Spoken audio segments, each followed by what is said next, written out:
खबर आपको देंगे। एमके मुराबता कमेटी ने पीर की शाम 5 बजे अहम इजलास तलब कर लिया है। इजलास में निगरान हुकूमतों की तश्कील और मौजूदा सियासी सूरत हाल पर गौर किया जाएगा और तफसीली मशावरत भी होगी। एमके मुराबता कमेटी की जानिब से पीर की शाम 5 बजे ये अहम इजलास तलब किया गया है। इजलास में निगरान हुकूमतों की तश्कील के हवाले से और मौजूदा मुल्की सियासी सूरत हाल के हवाले से तफसीली जायज़ा लिया जाएगा, गौर किया जाएगा। एमके मुराबता कमेटी का इजलास पीर की शाम 5 बजे होगा, जिसमें अहम उमूर ज़ेरे गौर आएंगे।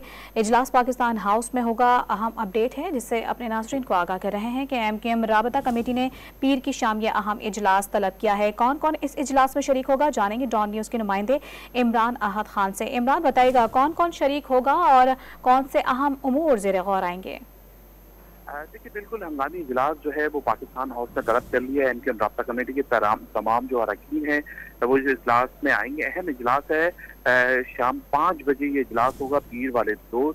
यहाँ पर तमाम जो कारकुनान है, खास तौर पे जो सीनियर कारकुनान है और उसके अलावा जो राबता कमेटी के अरकान है, उनको तो फौरी तौर पर ये हिदायत मिल गई है कि फौरी तौर पर पीर वाले रोज जो 5 बजे तलब किया गया इजलास, इसको फौरी तौर पर भेजे, जिसकी सरबराही डॉक्टर खालिद मकबूल सदीकी करेंगे। जरा ये बता रहे हैं कि इजलास में जो निगरान हुकूमत की जो तशकील है और मौजूदा जो सियासी सूरत हाल है उसके हवाले से बताया गया है, उस पर गौर किया जाएगा। क्योंकि जरा ये भी बता रहे हैं कि कुछ एमकेएम के तहफ़्फ़ुज़ात हैं, जो निगरान कमेटी है उसके हवाले से एमकेएम के तहफ़्फ़ुज़ात हैं, वो भी सामने रखे जाएंगे। जी, बहुत शुक्रिया इमरान, आप अपडेट कर रहे थे।